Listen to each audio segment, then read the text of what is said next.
To this it happened that Coranus, the successor of that king, dissolving the abbeys, brought with the declining estate of the nobility so vast a prey unto the industry of the people that the balance of the commonwealth was too apparently in the popular party to be unseen by the wise counsel of Queen Parthenia, who, converting her reign through the perpetual love tricks that passed between her and her people into a kind of romance, wholly neglected the nobility, and by these degrees came the House of Commons to raise that head which since hath been so high and formidable unto their princes that they have looked pale upon those assemblies. Now was there anything now wanting unto the destruction of the throne, but that the people, not apt to see their own strength, should be put to feel it, when a prince, as stiff in disputes as the nerve of monarchy was grown slack, received that unhappy encouragement from his clergy, which became his utter ruin, while trusting more unto their logic than the rough philosophy of his parliament, it came unto an irreparable breach for the House of Peers, which alone had stood in this gap, now sinking down between the king and the commons, showed that Crassus was dead and Isthmus broken. But a monarchy, divested of her nobility, hath no refuge under heaven but an army. Wherefore the dissolution of this government caused the war, not the war the dissolution of this government.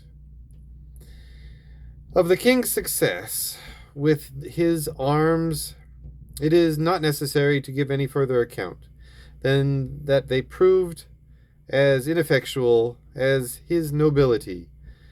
But without a nobility, or an army, as hath been shown, there can be no monarchy.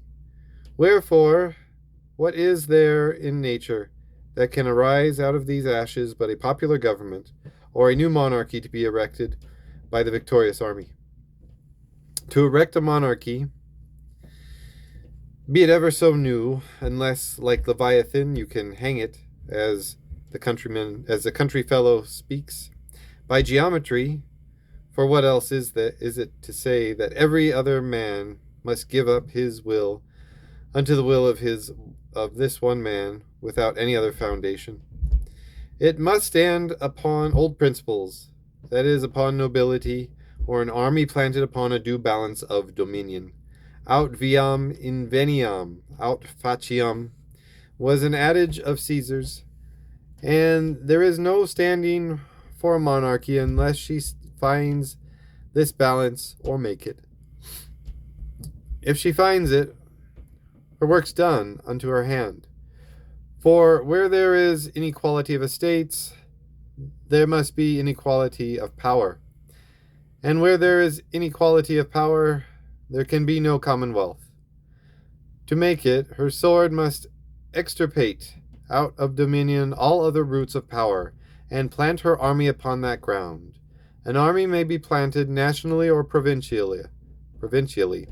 To plant it nationally, it must be in one of the four ways mentioned, that is, either monarchically, in part, as the Roman beneficiarii, or monarchically, in the whole, as the Turkish Timariots.